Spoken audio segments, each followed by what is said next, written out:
Halo sahabat, salam sahabat. Jumpa lagi dengan saya Adek di my channel Adek Manis.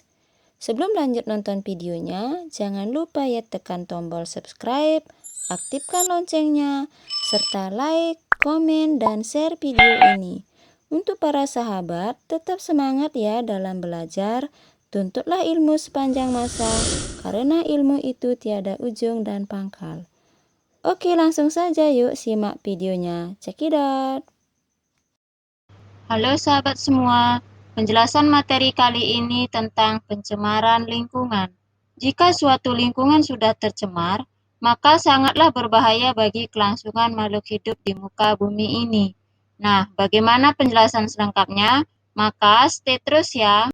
Menurut Undang-Undang Pokok Pengelolaan Lingkungan Hidup Nomor 4 Tahun 1982, pencemaran lingkungan adalah masuknya atau dimasukkannya makhluk hidup, zat, energi, dan atau komponen lain ke dalam lingkungan atau berubahnya tatanan lingkungan oleh kegiatan manusia atau oleh proses alam sehingga kualitas lingkungan turun sampai ke tingkat tertentu yang menyebabkan lingkungan menjadi kurang atau tidak dapat berfungsi lagi sesuai dengan peruntukannya. Suatu zat atau bahan yang dapat mengakibatkan terjadinya pencemaran disebut polutan. Polutan dapat dibedakan dalam bentuk gas, cairan, padat, organisme, suara, dan juga panas. Polutan sering disebut dengan kontaminan. Berdasarkan jenis bahan pencemarnya, pencemaran lingkungan dibedakan menjadi pencemaran kimiawi, pencemaran fisik, dan pencemaran biologi. Pencemaran kimiawi adalah pencemaran yang disebabkan oleh bahan pencemarnya berupa zat-zat kimia seperti zat radioaktif, logam, pupuk anorganik, deterjen, pestisida, dan minyak. Pencemaran fisik adalah pencemaran yang bahan pencemarnya berupa benda-benda yang sulit terurai di alam seperti kaleng-kaleng, botol, plastik, dan karet. Pencemaran biologi adalah pencemaran yang bahan pencemarnya berupa mikroorganisme seperti Escherichia coli, Entamoeba coli, dan Salmonella typhosa. Berdasarkan tempat terjadinya, pencemaran lingkungan dibedakan menjadi pencemaran air, pencemaran tanah, dan pencemaran udara.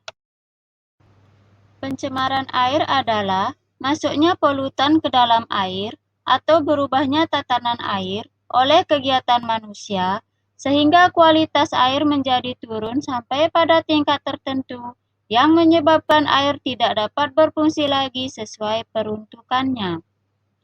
Air dikatakan tercemar jika tatanan air sudah berubah menjadi keruh, bau, berubah warna, dan berubah suhu.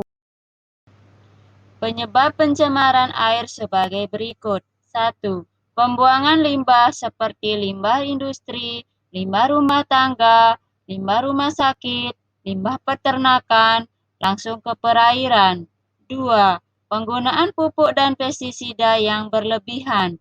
3. Terjadinya erosi yang membawa partikel-partikel tanah ke perairan.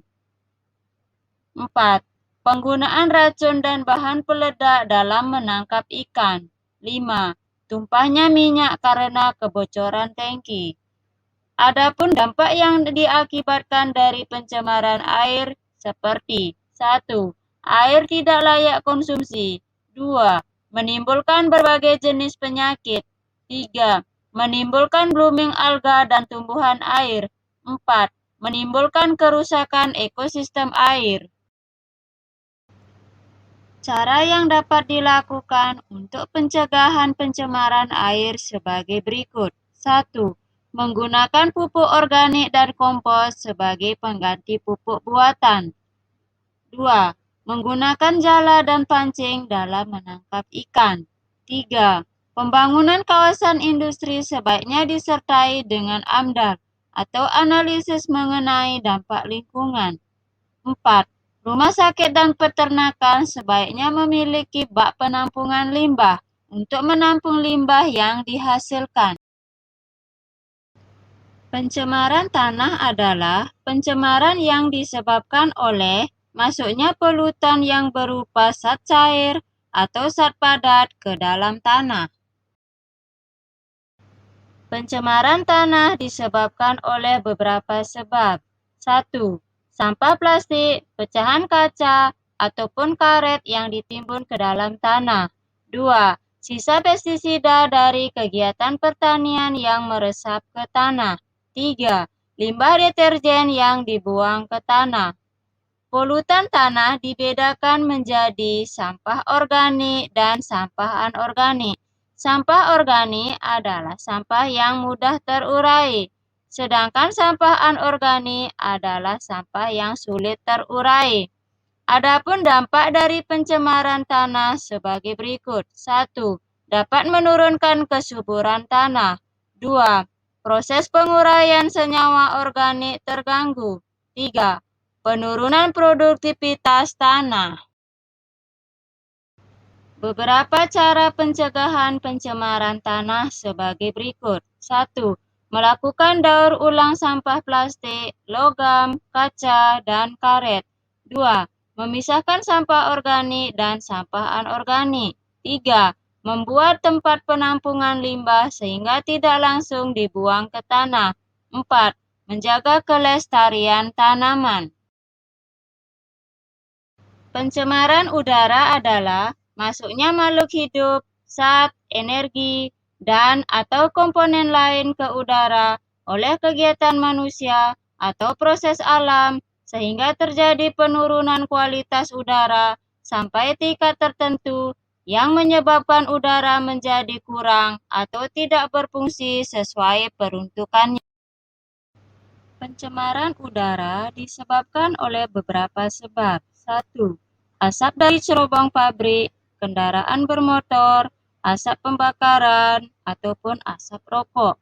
2. Asap vulkanik dari aktivitas gunung berapi. 3. Bahan dari partikel-partikel radioaktif dari bom atom. 4. Klorofluorokarbon atau CFC yang berasal dari kebocoran mesin pendingin ruangan, kulkas, ataupun AC mobil. Adapun dampak yang ditimbulkan dari pencemaran udara sebagai berikut. 1. Munculnya berbagai penyakit. 2. Bertambahnya intensitas debu. 3. Menipisnya lapisan ozon. 4. Hujan asam. 5. Efek rumah kaca.